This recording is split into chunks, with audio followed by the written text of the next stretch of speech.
Lady Elizabeth says, "Still you were brought up like me in the country." Teddington, I seem to have heard of it. Was it a large house? Colby says, "No, a very small one." Lady Elizabeth says, "But you had your aunt, and she was devoted to you." "I have no doubt." "What is your aunt's name? Is it Simpkins?" Colby says, "No, a married aunt.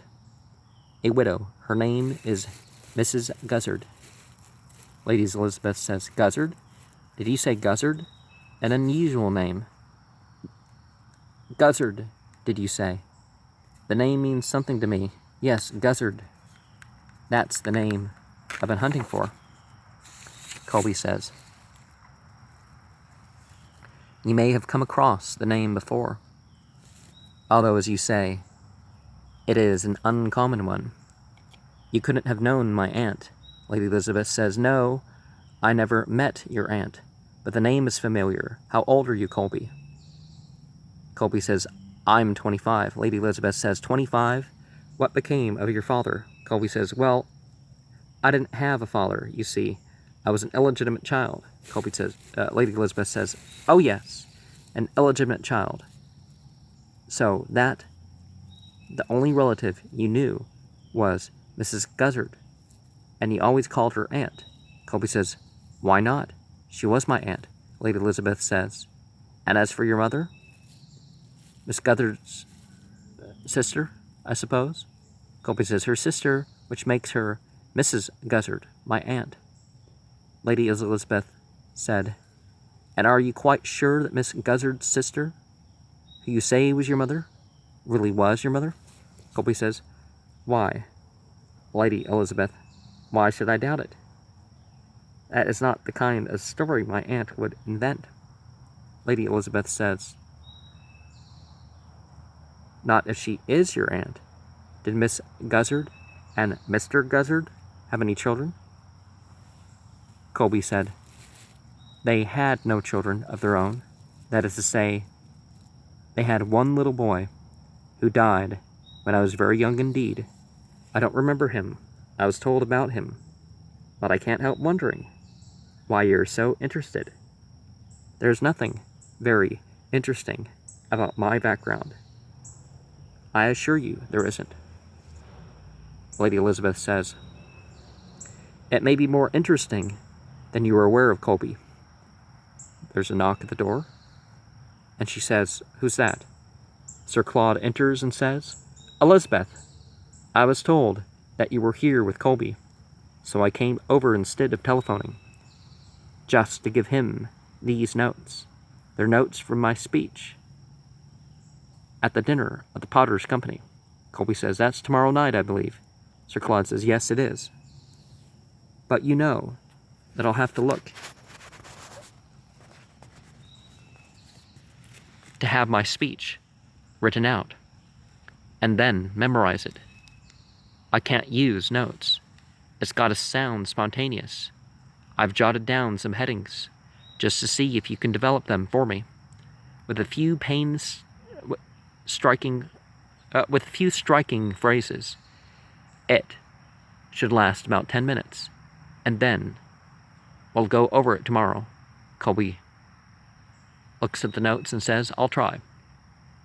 Sir Claude says, "It's just in ways like this, Elizabeth, that Colby can be of greater help than Egerton.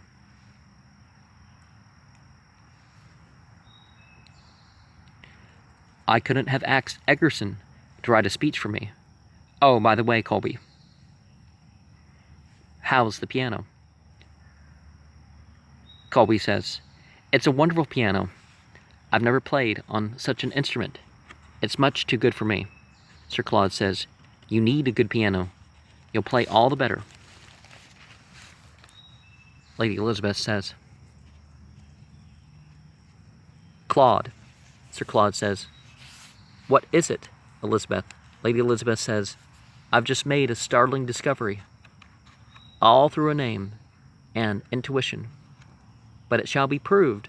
The truth has come out. It's Colby. Colby is my lost child. Sir Claude." "What your child, Elizabeth?" What on earth makes you think so? Lady Elizabeth says. I must see this Miss Guzzard. I must confront her. This couldn't possibly be a coincidence. It seems incredible, doesn't it, Claude? And yet, it would still be more incredible if it were only a coincidence. Perhaps I ought not to believe in it yet. Perhaps it is wrong of me to feel so sure, but it seems that Providence has brought you back to me. And you, Claude, and Eckerson have been the instruments. I must be right, Claude. Tell me I am right. Sir Claude says, but Elizabeth, what has led you to believe that Colby is your son? Lady Elizabeth says, oh, I forgot. In my excitement, you arrived. The very moment when the truth dawned on me. Mrs. Guzzard. Claude, Colby was brought up by Mrs. Guzzard. Sir Claude, I know that, but why should that make him your son? Lady Elizabeth says, it's the name I've been hunting for all these years. And that other name, Teddington, Miss Guzzard of Teddington, that was all I knew. Then Tony was killed, as you know, in Africa. And I had lost the name, Miss Guzzard. Sir Claude says, I'm beginning now to piece it together. You've been asking Colby about his family. Lady Elizabeth says, and when he mentioned Teddington, there was a faint echo. And then, Mrs. Guzzard, it must be true. It is certainly a remarkable coincidence. If it is a coincidence, but I'm afraid, Elizabeth, what has happened is that, brooding on the past, you began to think of Colby as what your son would be, and then you began to see him as your son, and then any name you heard would have seemed the right one. Lady Elizabeth says, oh, Claude, how can you be so skeptical? We must see this Miss Guzzard and get her to confess it. Sir Claude says, I'm sorry, Elizabeth, if Mrs. Guzzard comes to make her confession, it will be very different from what you expect.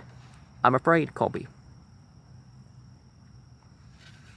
It seems to me that we must let her know the truth. Colby says, it seems to me there's nothing for me, absolutely nothing for me to say about it. I must leave that to you. Sir Claude says, I should have told you one day. I've always loathed keeping such a thing from you. I see now I might as well have told you before. But I'd hoped, and now it seems a silly thought. What happens is so like what one had planned for, and yet such a travesty of all one's plans. I'd hoped that you would become fond of Colby, and that he might come to take the place of your own child, if you got to know him first, and that you'd want to adopt him. Lady Elizabeth says, but of course I want to adopt him, Claude. That is, if one's allowed to adopt one's own child. Sir Claude says, that's not what I meant, Elizabeth. Colby is my son. Lady Elizabeth says, quite impossible, Claude. You have a daughter. Now you want a son? Sir Claude says, I'd never want to take your son away from you. Perhaps you have a son, but it isn't Colby. I ought to have told you. Years ago, I told you about Lucasta, and you told me about your own misfortune, and I almost told you about Colby. I didn't, for such a foolish reason. Absurd it sounds now.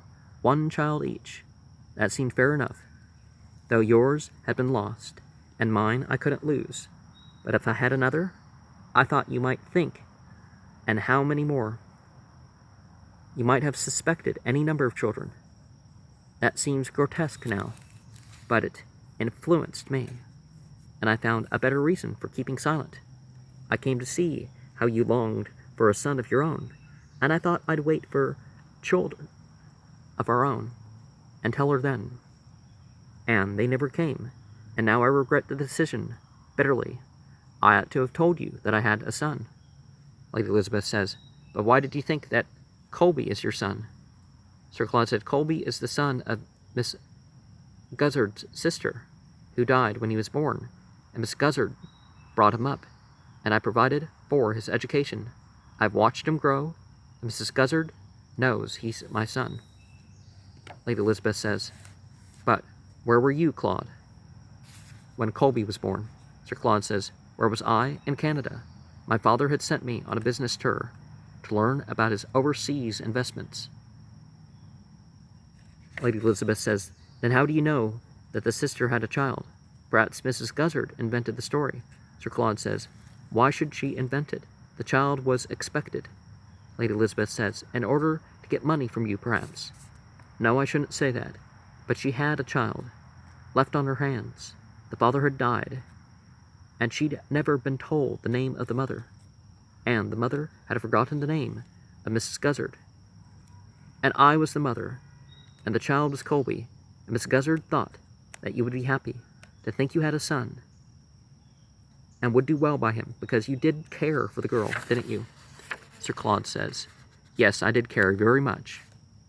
I'd never been in love before. Lady Elizabeth says, very well then. That is the way it must have happened. Oh, Claude, you know, I'm rather weak in the head, though I try to be clever. Do try to help me. And it's important to be careful when it comes to claiming parentage